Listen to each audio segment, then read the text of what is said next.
Hello दोस्तों, स्वागत है आप सभी का आपके अपने यूट्यूब चैनल प्राइम प्रभाकर पे। दोस्तों, आज हम यूपी पीसीएस और यूपीएससी या फिर बीपीएससी उसके मेंस के प्रोस्पेक्टिव से एक शानदार टॉपिक का डिस्कस करने वाले हैं।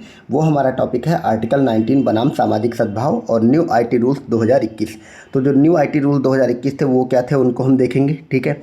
जिसमें कि आपके सोशल मीडिया जो साइट्स हैं या सोशल मीडिया जितने भी प्लेटफॉर्म हैं, यूट्यूब वगैरह, ट्विटर, ठीक है, और इंस्टाग्राम वगैरह, उसके अलावा जो हमारे ओटीटी प्लेटफॉर्म है उन पे कुछ रेगुलेशन की बात उसमें करी गई थी, ठीक है। इसके अलावा जो हमारी अभिव्यक्ति की आज़ादी है आर्टिकल 19 में, उसकी बात करेंगे। और अगर वो बहुत ज़्यादा हो जाएगी तो उससे कैसा हमारा जो सोशल हार्मनी है, जो सामाजिक ताना बाना है, सामाजिक सद्भाव, वो कैसे बिगड़ता है, उसको इस वीडियो में हम मेंस के पर्सपेक्टिव से देखेंगे। अब हम आज के इस वीडियो का कॉन्टेक्स्ट आपको समझाते हैं, ठीक है, कि ये बातें आजकल क्यों न्यूज़ में उठी। तो ये स्क्रीन पे आप देख पा रहे होंगे, स्क्रीन पे कुछ चेहरे दिख रहे होंगे आपको और कुछ एक शो दिख रहा होगा। ये आप नाम देख पा रहे हैं, ये लिखा है इंडिया गॉट लेटेंट। तो ये एक यूट्यूब पे शो आता है। ये जो चेहरा आपको दिख रहा है, ये वाला, ये समय रैना इसको होस्ट करते हैं और इन्हीं का ये शो है। और ये है मिस्टर रणबीर अलाहाबादिया, ठीक है। ये एक और फोटो आप देख पा रहे होंगे इन दोनों की। इन्होंने कुछ ऐसा बोला है, पिछले 2-3 दिनों से इतना न्यूज़ में टॉपिक चल रहा था कि अभी तो इनके खिलाफ दो असम में और महाराष्ट्र में एफआईआर हो गई है, ठीक है। क्या बोला है वो सब मैं आपको नहीं बताऊंगा, पर इतना बोला है कि इससे सामाजिक ताना बाना और सद्भाव कैसे बिगड़ सकता है और कैसे ये आर्टिकल 19 का अतिक्रमण किया गया है इसमें, ठीक है। अभिव्यक्ति की आज़ादी का अतिक्रमण इन्होंने किया है। और महाराष्ट्र के जो सीएम हैं देवेंद्र फडणवीस, उन्होंने एक बयान दिया और वो बयान आप लोग के लिए बहुत इंपॉर्टेंट है। उसको आप लोग अपने आंसर्स में भी कोट कर सकते हैं, एस्से वगैरह में, एथिक्स वगैरह में कोट कर सकते हैं। उन्होंने कहा कि अभिव्यक्ति की आज़ादी आपके पास तब तक ही है जब तक कि आप दूसरे की अभिव्यक्ति की आज़ादी का अतिक्रमण ना करें, ठीक है। तो ये उन्होंने बयान दिया और इस पे आपसे ऐसे भी डायरेक्ट पूछा जा सकता है। तो इन्होंने मतलब सामाजिक ताने बाने, माँ और जो हमारे पेरेंट्स हैं उनके रिश्तों को लेकर एक बहुत ही अभद्र टिप्पणी की, आप सबको पता भी होगा, ठीक है। तो उस पर हम नहीं जाते हैं, हम बात करेंगे अपने मेंस के प्रोस्पेक्टिव से।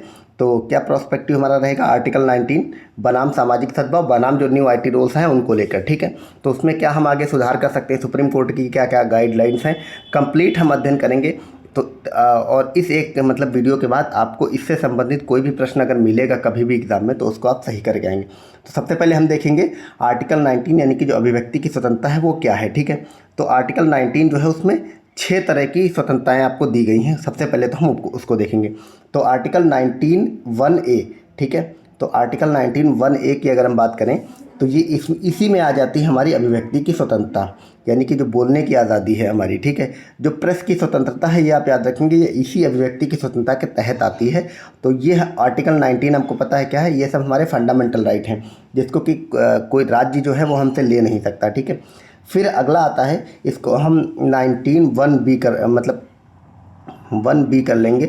इसी तरह 19(1)(c), 19(1)(d), ऐसे करके ये टोटल 6 हैं हमारे मतलब आर्टिकल 19 के तहत जो स्वतंत्रता का अधिकार है उसके तहत ये 6 आज़ादी दी गई हैं। तो नंबर 1 अभिव्यक्ति का स्वतंत्रता है हमें, जिसी के तहत हमारे प्रेस की स्वतंत्रता आती है, ठीक है। शांतिपूर्ण सभा करने का भी अधिकार इसी के तहत आता है।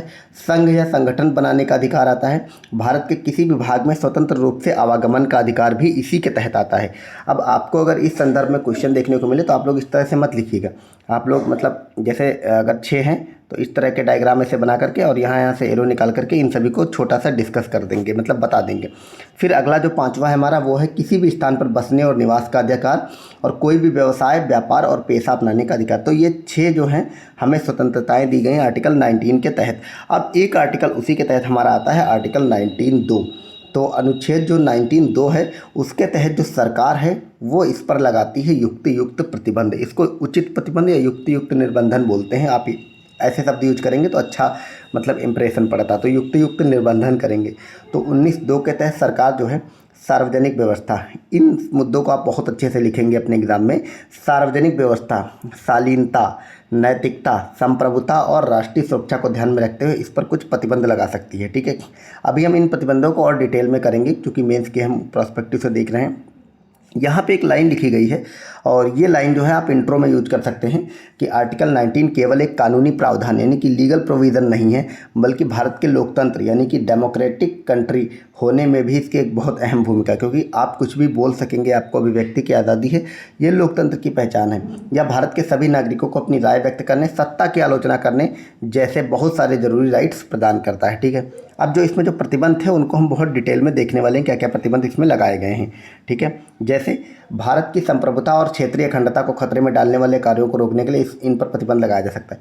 यानी कि व्यक्ति की स्वतंत्रता आपको है, लेकिन आप भारत की संप्रभुता और जो क्षेत्रीय अखंडता है और जो देश की अखंडता है, एकता है, उसको खतरे में डालने वाली कोई बात नहीं बोलेंगे। फिर राष्ट्र की एकता और अखंडता के लिए प्रतिबंध लगाया जा सकता है, जैसे कि हिंसा या विद्रोह के उकसाने के मामले में। तो अगर आप देश में हिंसा या विद्रोह उकसाते हैं अपने व्यक्ति की स्वतंत्रता के तहत, तो भी आप पर प्रतिबंध लगाया जा सकता है। ऐसे कार्य जो अन्य देश के साथ राजनयिक संबंध यानी कि डिप्लोमेटिक रिलेशन को नुकसान पहुंचाते हैं, तो आप कुछ ऐसा बोल देते हैं या ऐसा कुछ करते हैं जिससे कि दूसरे देशों के साथ भारत के संबंध खराब हो जाएं, तो भी आप पे प्रतिबंध लगेगा। फिर है सार्वजनिक व्यवस्था बनाए रखने तथा उन कार्यों को रोकने के लिए प्रतिबंध लगाए जा सकते हैं जिससे कि हिंसा, व्यवस्था और शांति भंग हो सकती है। तो अगर आप सार्वजनिक जो सोशल हार्मनी इसी को बोलते हैं उसको भंग करते हैं, तो भी आप पर प्रतिबंध लगाया जा सकता है। फिर ऐसी सामग्री जो अश्लील, आपत्तिजनक या सार्वजनिक नैतिकता के विरुद्ध हो, वो प्रतिबंधित की जा सकती है। ठीक है, तो अगर आप कुछ अश्लील कंटेंट बोलते हैं, बहुत आपत्तिजनक बोलते हैं, एक सेकेंड, और सार्वजनिक नैतिकता के विरुद्ध बोलते हैं, जो ये वाला मामला वर्तमान में चल रहा है वो इसी के तहत आएगा कहीं ना कहीं से। फिर है न्याय प्रशासन को बदनाम करने वाली या उसमें हस्तक्षेप करने वाली किसी कार्रवाई को रोकने के लिए। तो आप अगर जो न्यायिक प्रक्रिया उसको बाधा पहुंचाएंगे तो उस पर भी आपको प्रतिबंध लगाया जा सकता है। फिर है जो डिफेमेशन होता है, मानहानि के विरुद्ध कानून ऐसे बयानों को प्रतिबंधित कर सकते हैं जो व्यक्ति और संगठन की प्रतिष्ठा को नुकसान पहुंचाते हैं। तो आप अगर किसी की मानहानि कर देते हैं। फिर ऐसा भाषण जो सीधे तौर पर दूसरों को आपराधिक कार्य यानी कि क्रिमिनल एक्ट करने के लिए उकसाता हो, भड़काता हो, उसे भी प्रतिबंधित किया जा सकता है। ठीक है, ये सारे पॉइंट्स हैं। अब है क्या, एग्जाम में आप जब आंसर लिखेंगे तो सारे पॉइंट्स याद नहीं आएंगे, पर इसमें से जो भी 5-6 टॉपिक आपको याद आते जाएँ उसको आप बना करके, मतलब फ्लो चार्ट डायग्राम बना करके आप इसको लिख दीजिएगा। ठीक है, फिर है धर्म, नस्ल, जाति, लिंग या धर्म स्थान के आधार पर नफरत और अगर भाषण देंगे नफरत फैलाने वाले, तो भी आप पर प्रतिबंध लगाया जाएगा। फिर है विधायिका यानी कि लेजिस्लेचर के अधिकार और गरिमा को कमज़ोर करने वाले कार्यों पर प्रतिबंध लगाया जाए। तो आप अगर जो संसद वगैरह है, पार्लियामेंट, उसके अधिकार और उसकी गरिमा को गिराएंगे तो भी प्रतिबंध लगेगा। राष्ट्रपति और राज्यपालों की आलोचना और उनकी प्रतिष्ठा की रक्षा के लिए प्रतिबंध लगाया जा सकता है। ठीक है, तो अगर आप राष्ट्रपति और राज्यपाल की आलोचना करते हैं, आपको पता है ये सर्वोच्च संवैधानिक पद हैं, तो इनकी आलोचना आप नहीं कर सकते। मतलब आलोचना उस सेंस में कर सकते हैं, लेकिन इनके कहीं ना कहीं इनका जो पद है उसकी गरिमा को ठेस ना पहुंचे, ये आपको ध्यान रखना होगा। तो इन सब में से जो भी बातें आपको याद है अपने आंसर में लिख दीजिएगा। अब हम देखते हैं यहाँ पे आर्टिकल 19 से जुड़े हुए सर्वोच्च न्यायालय के कुछ फैसले। जब भी इस तरह की कोई विवादित बात आती है तो सुप्रीम कोर्ट के जो भी फैसले होते हैं वो हमें अपने आंसर्स में लिखने होते हैं। अगर आप उनको लिख के आते हैं तो आपको अच्छे मार्क्स मिलते हैं, एक्स्ट्रा मार्क्स मिलते हैं, ताकि आपका आंसर जो है वो ज़्यादा से ज़्यादा। अब मैं 2-3 चीज़ों की बात करूँगा, 2 मुकदमों की बात करूँगा, यही इससे रिलेटेड है। इनको आप लोग अपनी कॉपी में नोट डाउन कर लें, या ये पूरी की पूरी PDF मैं अपने टेलीग्राम पे दे दूँगा, उसका लिंक डिस्क्रिप्शन में दिया है, तो वहाँ से डाउनलोड करके इसको आप रट लेंगे।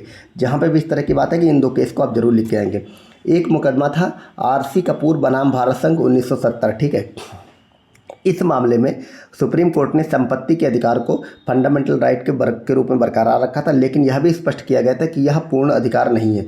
सरकार संपत्ति के अधिकार पर उचित प्रतिबंध लगा सकती है। ठीक है, तो यहाँ पे बात आती है संपत्ति के अधिकार की। ये मुझे लग रहा है कि थोड़ा एक्स्ट्रा लिख दिया गया है, मतलब ये वाला जो RC कपूर बनाम भारत संघ वाला केस है ये इस आंसर में नहीं लिखा जाएगा। ठीक है, इसको आप हटा दीजिए। ये वाला आप लिखिएगा केदारनाथ सिंह बनाम बिहार राज्य 1962। ठीक है, ये वाला इस आंसर में लिखा जाएगा, ये वाला थोड़ा एक्स्ट्रा लिख गया है। इस मामले में भाषण और अभिव्यक्ति की स्वतंत्रता पर प्रतिबंध लगाने के लिए एक तर्कसंगतता का परीक्षण किया गया था।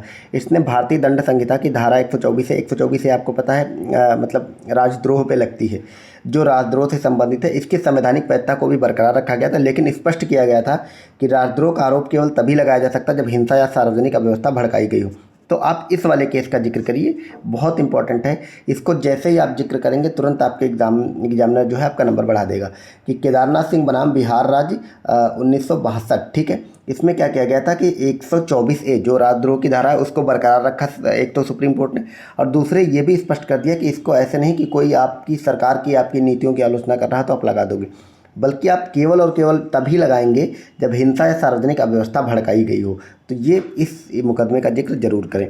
अब हम बात कर लेते हैं, ये हो गई हमारी युक्तियुक्त निर्बंधन, सुप्रीम कोर्ट का फैसला, उस पर क्या प्रतिबंध लगे हैं और क्या है आर्टिकल 19 में। अब हम देखेंगे न्यू आईटी रूल्स जो हमारे हैं, ठीक है, 2021 वाले। अब इसमें क्या किया गया है ये हम देखते हैं। न्यू आईटी रूल 2021 लाए गए हैं। अभी ये लागू नहीं हुए हैं, ये सिर्फ एक ड्राफ्ट के रूप में मतलब अभी तक पड़े हुए हैं। इसको पार्लियामेंट में पेश किया जाएगा और उसको कानून बनवाना होगा। इसमें क्या किया गया है, इसके प्रावधान देखते हैं कि सोशल मीडिया प्लेटफॉर्म को अपने प्लेटफॉर्म पर सामग्री के संबंध में ज़्यादा सक्रिय रहना होगा। तो जो हमारे सोशल मीडिया प्लेटफॉर्म है, जैसे कि यूट्यूब हो गया, फेसबुक हो गया, इंस्टाग्राम हो गया, ट्विटर हो गया, ट्विटर अब एक्स हो गया है, वो इन सभी जो प्लेटफॉर्म हैं ये लोग खुद अपने प्लेटफॉर्म पे सक्रिय होंगे और ये जो भी कंटेंट डाला जाएगा उसकी मॉनिटरिंग करेंगे और उसके बाद उसको अपने प्लेटफॉर्म पे पब्लिश होने की मतलब परमिशन देंगे, ठीक है। शिकायतों का निवारण करने के लिए एक शिकायत अधिकारी की व्यवस्था की गई है। उपयोगकर्ताओं की ऑनलाइन सुरक्षा और गरिमा सुनिश्चित की जाएगी। गोपनीयता नीतियों के बारे में उपयोगकर्ताओं को शिक्षित किया जाएगा, ठीक है। प्रतिबंधित सामग्री को हटाने के लिए तुरंत कार्रवाई करनी होगी। ये सबसे विवादित इसका मुद्दा है कि प्रतिबंधित सामग्री हटाने के लिए तो जैसे मतलब गवर्नमेंट बोलती है अगर इन प्लेटफॉर्म को कि ये सामग्री प्रतिबंधित है तो आप इसको हटाओ और आपको तुरंत हटाना पड़ेगा। लेकिन ये मतलब इसमें जो प्रॉब्लम क्रिएट हो गई है वो ये हो गई है कि प्रतिबंधित सामग्री क्या होगी ये डिसाइड कौन करेगा। तो कई बार क्या होगा, जो भी हमारी सत्ता में होगी पार्टी, उसकी आप आलोचना करेंगे, जो कि जायज़ आलोचना होगी उसको भी वो लोग प्रतिबंधित सामग्री में डाल देंगे और उनसे कहेंगे कि इसको हटा दो। तो कहीं ना कहीं इससे एक तरह से वर्तमान सरकार की आलोचना करने का अधिकार इससे छीना जा रहा है, ये इसकी आलोचना की जा रही है, ठीक है। फिर अगला इसमें किया गया है, शिकायत निवारण तंत्र के तहत सामग्री मध्यस्थ या प्रकाशक किसी कर्तव्य से जुड़ी शिकायतों का निवारण कर पाएंगे। तो मतलब ओवरऑल ये है कि शिकायत निवारण तंत्र बनाया जाएगा। समाचार और ऑनलाइन क्यूरेटेड सामग्री ओटीटी के प्रकाशकों को शिकायत निवारण अधिकारी नियुक्त करना होगा। तो ये जो ओटीटी प्लेटफॉर्म हमारे हैं, ठीक है, ओवर द टॉप जिनको बोलते हैं, ये वाले जो प्लेटफॉर्म है, क्योंकि इसके आपको पता है जैसे आप जो फिल्में रिलीज होती है उस पर सेंसर बोर्ड होता है। ओटीटी पे जो चीज़ें रिलीज होती है वेब सीरीज़ वगैरह, इसीलिए उस पर गाली वगैरह खूब दी जाती है, क्योंकि उस पर जो है ओटीटी पे कोई भी प्रतिबंध नहीं लगता है। तो अब उसको भी कहीं ना कहीं ये जितने भी ओटीटी प्लेटफॉर्म है इनको अपने अंदर एक शिकायत निवारण अधिकारी नियुक्त करना होगा। तो ये सारे न्यू रूल्स की बात की जा रही है। हालांकि इसकी आलोचना हो रही है कि गवर्नमेंट इन आईटी रूल्स का सहारा लेकर के और कहीं ना कहीं जो उनके आलोचक चैनल्स हैं या आलोचना करने वाले जो प्लेटफॉर्म हैं या जो पर्सन हैं जो गवर्नमेंट की आलोचना करते हैं, गवर्नमेंट मतलब जो करंट की रिजीम है हमारी सरकार, उसकी अगर आलोचना करते हैं तो वो लोग सिर्फ उन लोग को बैन कराएंगे इसी तरह से इन आईटी रूल्स का सहारा लेकर। तो ये सब मतलब बहस का विषय है। आप सब भी अपने जो भी विचार हो इन सब मामले में कमेंट करिएगा थोड़ा बहुत, ठीक है। मतलब आप क्या सोचते हैं और जो वर्तमान में हुआ है रणबीर अहलावालिया को और समय रैना को क्या क्या सज़ा देनी चाहिए, क्योंकि बहुत सारे लोग तो एक्सट्रीम में चले गए हैं कि मतलब फांसी हो जाए, ये हो जाए, वो हो जाए, ये सब बातें तो खैर एक्सट्रीम वाली हैं, लेकिन जो बोला है वो भी बहुत एक्सट्रीम है। तो आप लोग अपना इस पर राय ज़रूर व्यक्त करें। अब हम देख लेते हैं सामाजिक सद्भाव और अभिव्यक्ति, वे फॉरवर्ड। अब आप अपने आंसर में इन सारी बातों को बता देंगे, ठीक है, फ्लो चार्ट डायग्राम के माध्यम से। उसके बाद वे फॉरवर्ड आपको लिखना होगा कंक्लूजन से पहले। अब वे फॉरवर्ड मतलब समस्या का समाधान क्या हो सकता है। तो सामाजिक सद्भाव और अभिव्यक्ति की स्वतंत्रता के बीच संतुलन बनाए रखने के लिए क्या क्या कदम उठाए जा सकते हैं। तो नंबर 1 क्या करना होगा, स्पष्ट कानूनी ढांचा होना चाहिए। नफरत फैलाने वाले भाषण यानी कि हेट स्पीच की परिभाषा स्पष्ट होनी चाहिए ताकि अनुच्छेद 19(1)(a) यानी कि जो अभिव्यक्ति की स्वतंत्रता है उसका दुरुपयोग ना हो। तो नंबर 1 क्या किया जाए, आपको स्पष्ट कानूनी ढांचा बनाया जाए। हेट स्पीच की परिभाषा हो, भाई गवर्नमेंट पहले ही तय कर दे कि ये चीज़ें हेट स्पीच हैं तो उसमें वो चीज़ें ना आए। ये ना हो कि बाद में गवर्नमेंट तय करे तो जो उनकी आलोचना करने लग जाए उन्हीं को हेट स्पीच बता करके उसको बैन कर दिया जाए, ये सब ना हो, ठीक है। तो इसका दुरुपयोग रुकेगा। तो कहीं ना कहीं हेट स्पीच की परिभाषा स्पष्ट हो। आईटी अधिनियम और साइबर लॉ को और अधिक प्रभावी बनाया जाए ताकि डिजिटल प्लेटफॉर्म पर गलत सूचना रोकी जा सके। तो जो आईटी अधिनियम और साइबर लॉ है उसको ज़्यादा प्रभावी बनाया जाए। ये सब मुद्दे आप वे फॉरवर्ड में अपने आंसर में लिखेंगे। फिर है न्यायिक सक्रियता और संतुलन हो। जैसे न्यायपालिका को यह सुनिश्चित करना होगा कि सख्त कानूनों का दुरुपयोग ना हो और सरकार आर्टिकल 19 का दमन करने के लिए प्रतिबंधों का गलत इस्तेमाल करे और मानहानि और घृणास्पद भाषणों के मामले में त्वरित न्याय दिया जाए।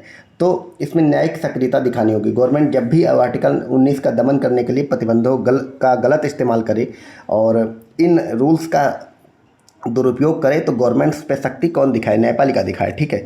और बाकी ये त्वरित न्याय भी दे। फिर जागरूकता और नैतिकता की अगर बात करें तो ये भी पॉइंट्स आपको लिखना होगा। तीसरा कि शिक्षा और जागरूकता के कार्यक्रमों के माध्यम से नागरिकों को सिखाया जाए कि अभिव्यक्ति की स्वतंत्रता का प्रयोग सामाजिक जिम्मेदारी के साथ किया जाए। तो आप इसको लिख सकते हैं, ये अच्छी लाइन्स है कि अभिव्यक्ति की स्वतंत्रता का प्रयोग सामाजिक जिम्मेदारी के साथ करा जाए। इस टाइप की लाइन जब आप लिखते हैं तो अच्छा इम्पैक्ट पड़ता है। फिर सोशल मीडिया प्लेटफॉर्म पर नैतिकता और डिजिटल साक्षरता यानी कि डिजिटल लिटरेसी और मोरालिटी इसको बढ़ावा दिया जाए, ठीक है। और मीडिया और सोशल मीडिया की जवाबदेही सुनिश्चित की जाए, जैसे फेक न्यूज़ और भड़काऊ कंटेंट पर सख्त निगरानी रखी जाए और सोशल मीडिया प्लेटफॉर्म को जवाबदेह बनाया जाए। न्यूज़ चैनलों और डिजिटल मीडिया को आचार संहिता कोड ऑफ कंडक्ट का पालन करने के लिए बाध्य किया जाए। तो ये सारी बातें। फिर अगला है सामुदायिक संवाद और विवाद समाधान तंत्र।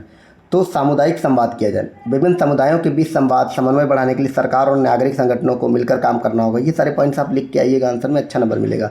स्थानीय विवाद समाधान समितियां बनाई जाएं स्थानीय स्तर पर, जिसको कि कम्युनिटी मेडिएशन कमेटी बोलते हैं, ताकि विवाद जो है बढ़ने से पहले हल हो जाए। फिर संतुलित सरकारी नीतियां भी बनाई जाए। सरकार को ऐसे कानून बनाने चाहिए जो व्यक्ति की स्वतंत्रता को अनावश्यक रूप से न दबाएं, लेकिन साथ ही सामाजिक सद्भाव को भी सुनिश्चित करें। पुलिस और प्रशासन को संवेदनशील बनाया जाए ताकि वे निष्पक्षता से कार्य करें और भड़काऊ भाषणों पर बिना भेदभाव के कार्रवाई करें। तो ये इतने पॉइंट्स आप लिख सकते हैं वे फॉरवर्ड में।